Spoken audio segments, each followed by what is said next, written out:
সব উনি দখল করে রাখছে। আর ওনার যে পালিত সন্ত্রাসগুলা ওগুলো দিয়ে এই এলাকায় দমন করে রাখছে। কোনো ছোট ছোট বাচ্চাগুলোরও তারা ছাড়তেছে না, তারা মানে এদেরকে মানে শেষ করে দিচ্ছে, ধ্বংস করে দিচ্ছে এই প্রজন্মগুলারে। মানে এত খারাপ উনি। যেই সময় মনে করেন মানে আওয়ামী লীগ ক্ষমতা ছিল, ওই সময় খালি আমরা বিএমপি করি মানে জামাত করি, এইসব লিস্ট দিত থানায়।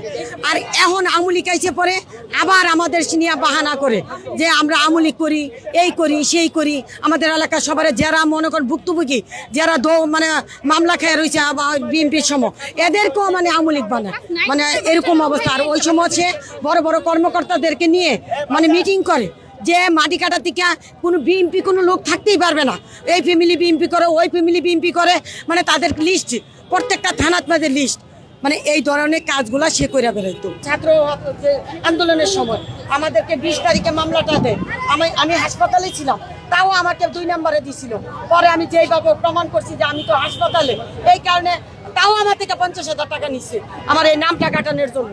মানে ঘরে থাকতে পারে না। ডিবি হারুন আর ডিজাফার মনির আর হচ্ছে আপনার জিয়াউল হাসান, তারপরে আমাদের আতিক, ওই যে মেয়র আতিক, ওরা তারপরে আপনি পলকরে যদি আর মেয়র আতিক তারপরে জিয়াউল হাসান রে 2 দিনের জন্য রিমান্ডে আনা হোক, তাইলে ওসি টাওয়ারে ছাত্রদেরকে কিভাবে মারবে, ছাত্রদের গার্জিয়ানকে কি মারবে, এইভাবে তারা ওইখানে মিটিং করছে ওসি টাওয়ারে। আপনি মিটিংটা করছে 20 তারিখে। অনলাইন গ্রুপে যে আক্তার, উনি পতিত স্বৈরাচারের দোষর ছিল এবং উনি বিভিন্নভাবে অর্থের মাধ্যমে বিভিন্ন এবং আব্বাস যে গ্রুপ ছিল সন্ত্রাসী বাহিনী, এই লোকগুলোর উপরে আমাদের ইসিবির উপরে আক্রমণ করাছে।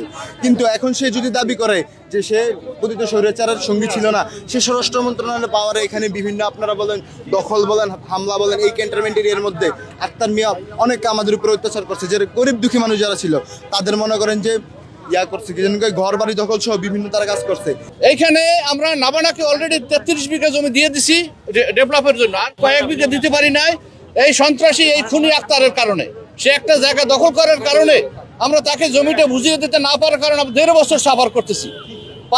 5ই আগস্টের আগে তো আমরা কিছুই করতে পারি না, থানা আমাদের কথা শুনে না। বড় বড় তার গডফাদার যারা আছে সামরিক বাহিনীতে, বেসামরিক অবস্থায়, সে জেনারেল জিয়া থেকে শুরু করে স্বরাষ্ট্রমন্ত্রী, সবার সাথে তার সখ্যতা, তার আছে প্রচুর টাকা। এখন তাকে রিমান্ডে নিলে সে যত অপকর্ম করছে সব বের হয়ে যাবে। আর আমাদের এই প্রজেক্টটাও আমরা উন্মুক্ত করতে পারবো, হাজার হাজার মানুষের উপকার হবে। এই যে মানুষ দেখতেছেন, এই মহিলা বোনেরা দেখেন ঝাড়ু নিয়ে আসছে, তাদের মধ্যে কত ক্ষোভ আছে।